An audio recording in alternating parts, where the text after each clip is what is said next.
My name is Madeline Carter, 35 years old, born and raised in Seattle, where the rain feels like it runs in my veins. After my mother passed away from a stroke when I had just turned 20, my father became my only pillar, the steadfast support I believed I would never lose. He wasn't just a father, he was a friend, a teacher, a peaceful shelter during my most exhausted days. My father, Mr. Carter, was the man who built Carter & Co., a real estate consulting and development firm he created from nothing. From a small office with just 4 employees on the outskirts of Seattle, he gradually turned the company into one of the most respected private businesses in the region. I grew up watching every blueprint he drew late into the night, every call that lasted until the early hours with partners. To me, he wasn't just a successful businessman. He was a model of determination and integrity. I once thought I had everything: a job I loved, a charming little house overlooking Lake Washington, a husband I trusted, and above all, a father who always supported me. Nathan entered my life at a real estate industry conference in San Francisco. He was one of the keynote speakers, confident, calm, and so captivating I thought he must be fate. We married after 3 years of dating, in a cozy ceremony by the lake where my father walked me down the aisle and gave me away to Nathan with eyes full of pride and emotion. But that very day I saw the cold look in Monica's eyes, Nathan's mother, as she sat in the front row. Her glamorous dress couldn't hide the disdain so clear on her face. I remember her whispering to Nathan as we left the ceremony, "She's nice, but she doesn't have the makings of a company matriarch." I told myself I could change her mind. I tried everything: flowers sent to her home on holidays, evenings when I personally cooked and invited her to join us, kind and thoughtful greetings. But ice remains ice. Monica's coldness only grew thicker with time. As time passed, my father began to age, his health no longer what it once was. I knew he hid his persistent cough, his sleepless nights, and the exhaustion after long meetings. I prayed every day, hoping he could stay with me a little longer. But no one bargains with time. One freezing winter morning, I got a call from the hospital. The doctor's voice trembled as he delivered the news. My father had passed in his sleep. He left peacefully, but he left a void in me that nothing could fill. I collapsed onto the floor, my hands shaking, my heart shattered into pieces. I couldn't cry anymore. The tears had dried up during all those nights of worry at his bedside. I only felt numb, as if part of my soul had been torn away. In that moment, I still naively thought the hardest part would be learning how to live without my father. I didn't yet know that the real pain would come from the person I had chosen to share my life with. And that was how the story began. My father's funeral took place on a drizzly morning in Seattle, the gray sky as heavy as my unspeakable sorrow. Friends, former colleagues, and those who had worked with him over the years came to pay their respects, all bowing their heads in silence for a man they admired. More than 30 minutes into the ceremony, Monica appeared.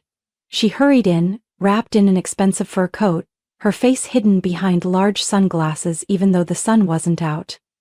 She offered no condolences, no embrace, no shared look of grief, just a brief nod to a few familiar faces before quietly taking a seat at the very back. I watched her, my heart heavy. I had hoped just once she might set aside her prejudice and grieve this loss with my family. But no. All I saw in her was a cold, ruthless distance. And before the ceremony ended, Monica got up, adjusted her handbag, and left quickly, as if this place had no meaning to her at all. After the funeral, I returned to the empty house where my father's laughter once echoed. I sat for hours by the window, watching the endless rain. Memories of him flooded back. The nights we stayed up late sharing pizza while discussing his new projects. The times he patiently listened as I spoke of my small work worries. And those warm hugs I would never feel again.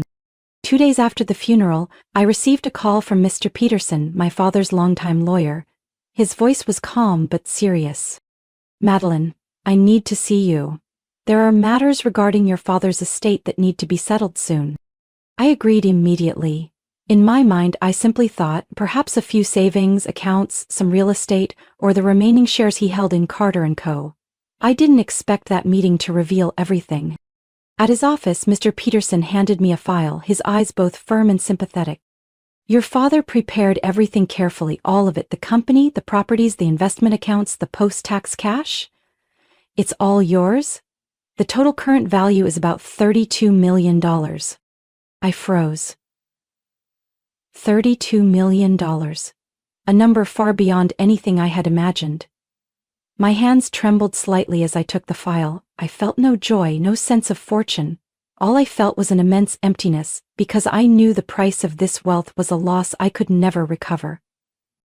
That evening I sat alone in the living room, estate papers spread across the table. The rain still tapped on the porch.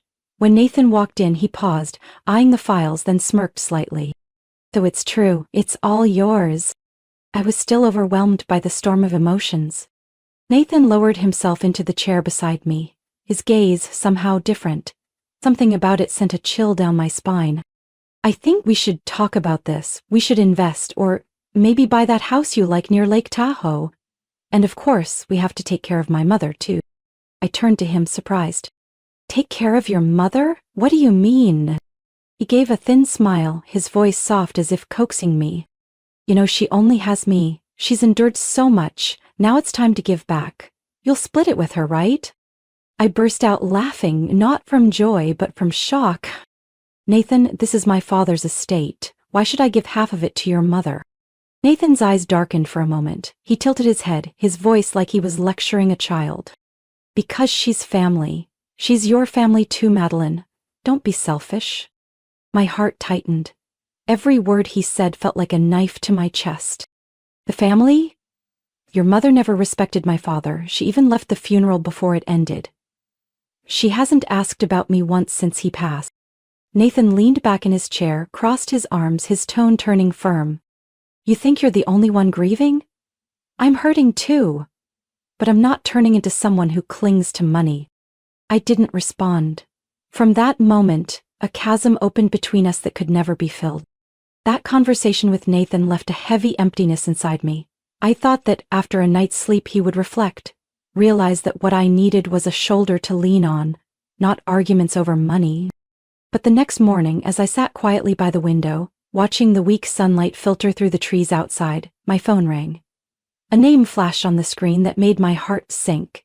Monica. I answered, and her voice came through sweet to the point of being fake.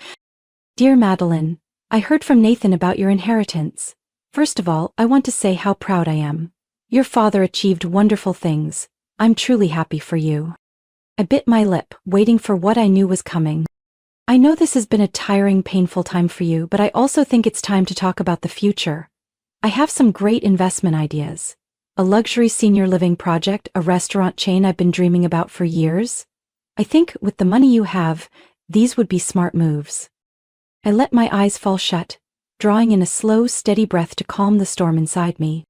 Monica, my father's been gone less than 2 weeks. I don't want to talk about money right now. She chuckled softly, her tone still syrupy. Oh, your father would want you to think of the family. That's what a good daughter should do.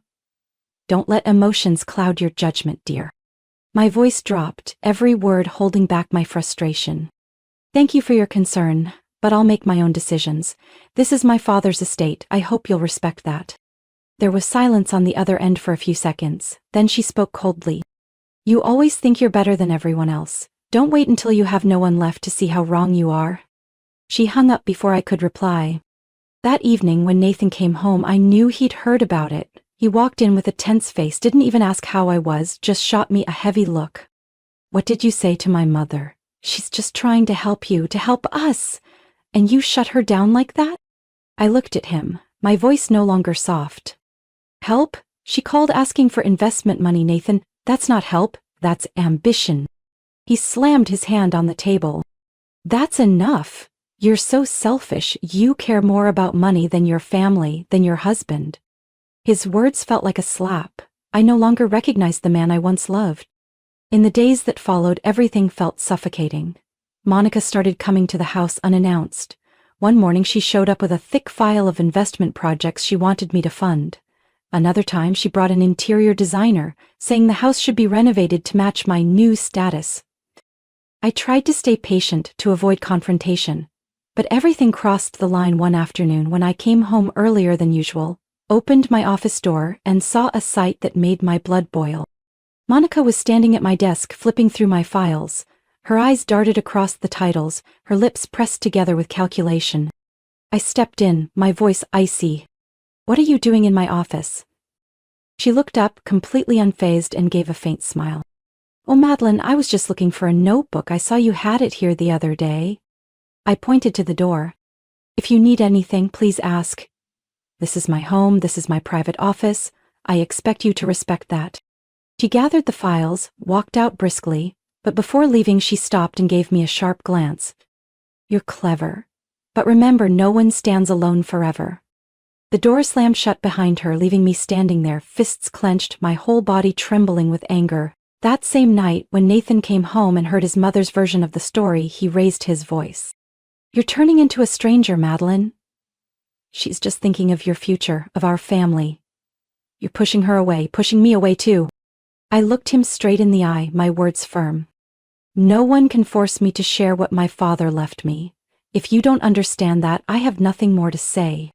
That night, after Monica left, I sat alone in my office, the desk lamp casting light on the files my father had left behind. My heart pounded, not from fear, but from a growing determination. I had to protect myself, protect what my father entrusted to me. I started with the smallest things. Every email password, bank account, asset management software, I changed them all. No more familiar numbers Nathan might know, but new, long, complex passwords that even I had to write down and keep hidden. Then I contacted a private security company. In less than 2 days, the new camera system was installed. Every entrance to the house, the office, the garage, and the backyard was under surveillance. The technician gave me a concerned look when I asked him to check the blind spots 3 times. I simply replied, "I need certainty, not false peace of mind." At the same time, I reached out to Mr. Peterson and asked him to recommend an independent financial expert, someone with no ties to Nathan or his family. That's how I met Eliza Moore, a woman in her 50s with a determined face and sharp eyes behind thin glasses. At our first meeting, I shared everything about the estate, the tension within the family, the worries that weighed heavily on me. She listened without interrupting, then said in a low voice, "Adeline, you've been very clear-headed, but there's one important step. Move the assets into a trust so that no one can access them unless you allow it." I nodded without hesitation. I knew that if I delayed, I would give Nathan and Monica the opportunity they craved. Setting up the trust happened quietly. With every meeting with the legal team, I felt stronger. They guided me as I gradually transferred each part of the estate. My father's company shares, the real estate, the investment accounts. Everything was placed under the protection of the trust, with clear terms. No one but me had authority over it. Meanwhile, I began preparing documents, evidence, everything I might need to protect myself if bigger storms came. I backed up all emails and messages related to Monica's proposals. I kept a journal of every visit she made, every word that raised my guard. One night, reviewing the camera footage, I saw something that sent a chill down my spine. Monica, dressed in workout clothes, quietly opened my office door. She walked straight to the desk, rifling through the files. Her eyes skimmed each line, each number. Then she froze at an envelope I had marked as bait. She picked it up, opened it, and when she saw it contained nothing but a blank sheet of paper, she smirked, closed it, and put it back in place before leaving. I saved that video in 3 places: my personal computer, an external hard drive, and an encrypted cloud account. I knew this evidence would be needed one day. Nathan began to notice the changes in me. He no longer had easy access to documents, couldn't sneak a look at bank accounts or financial plans as before. One evening he came into the room, his face showing clear irritation. "What are you hiding from me? Why all this tension? We're married, Madeline." I looked up, my voice calm. "I'm not hiding anything. I'm protecting my father's legacy. I hope you understand." But in Nathan's eyes I saw the suspicion growing. After that I took one more step Eliza suggested. I asked the lawyer to draft asset protection documents covering any legal risks, including the possibility of divorce. I didn't want that. But I no longer believed that love could stop people from changing under the lure of money. That quiet house, once a home, now felt like a silent battleground. I knew bigger storms were coming, but this time I was ready. After those suffocatingly tense days, I began to see a clear change in Nathan. The man who had been harsh and distant suddenly became gentle, oddly attentive. One evening, he brought home a bouquet of white roses, the kind I loved but he had long forgotten. He placed them on the dining table, looking at me with soft eyes. "I'm sorry, Madeline, we've been so tense lately. I just want things to be good again." The next day, he personally cooked dinner. When he set the plate of pasta in front of me, he smiled warmly, the smile that once melted my heart when we first fell in love. I miss when life was simple. "How about we take a few days off? Go somewhere, just the two of us?" I looked at him, bitterness rising inside. I could see the falsehood behind that gaze. That wasn't my Nathan. That was a man trying to cling to what he thought was slipping from his grasp. I shook my head gently. "Thank you, but now isn't the time." Nathan tried to hide the flicker of disappointment in his eyes, but I saw it all. A few days later, I came home early and nearly froze at the sight in the living room. Monica, in a wrinkled silk dress, barefoot, was sitting comfortably on the sofa, holding the cup of tea I'd made that morning and hadn't yet cleared. The door hadn't been locked. I had only just come in minutes earlier. She looked up at me, her face wearing a smile I could never trust. "You're home? I just stopped by to see how you're doing." For a brief moment I held my ground, breathing through the tension before I answered. "Please call next time before you come over. This is my private home." She waved it off. "Oh, don't be so tense, we're family. I'm just worried about you." But her eyes flicked toward the desk in the corner, where I had left my laptop and a freshly printed file. I knew she wasn't there out of concern. The next day, reviewing the security camera footage, I saw images that stirred my anger. In the middle of the day while I was out, Monica had snuck in, gone straight to the office and searched through the desk drawers. She opened the file cabinet, rifled through it, then rearranged everything to look untouched. I saved that video in 3 places as before: an external hard drive, an encrypted cloud account, and a small USB hidden in the safe. Nathan kept up his act. He started buying small gifts: a silk scarf, a book I had once mentioned in passing, sweet words that made me fight back tears of bitterness. One night, as I worked in my office, he knocked, holding 2 cups of hot cocoa. "I miss the nights we'd sit on the porch just talking about nothing. Give me a chance, will you?" When our eyes met, the tension beneath his smile and the flicker of fear in his gaze became clear. He was afraid of losing what he and his mother had always targeted, not me, but my father's legacy. I took the cup of cocoa and softly said, "Nathan, I hope you understand I haven't changed, but I no longer believe in what you're trying to show." For the first time in days, he couldn't maintain the gentle act. His lips pressed into a tight line, his eyes darkened. He set the cocoa down hard on the table and left without saying a word. The next morning, I discovered my laptop had been moved. The lid was slightly open, not where I had left it. I checked the login history: 2 failed password attempts during the night. I sat silently, then exhaled deeply. This had gone too far. There was no turning back now. I knew I couldn't keep living in this suffocating spiral. It was time to end the performance Nathan and Monica had staged, and to do that, I needed everything prepared perfectly, leaving them no chance to turn the tables.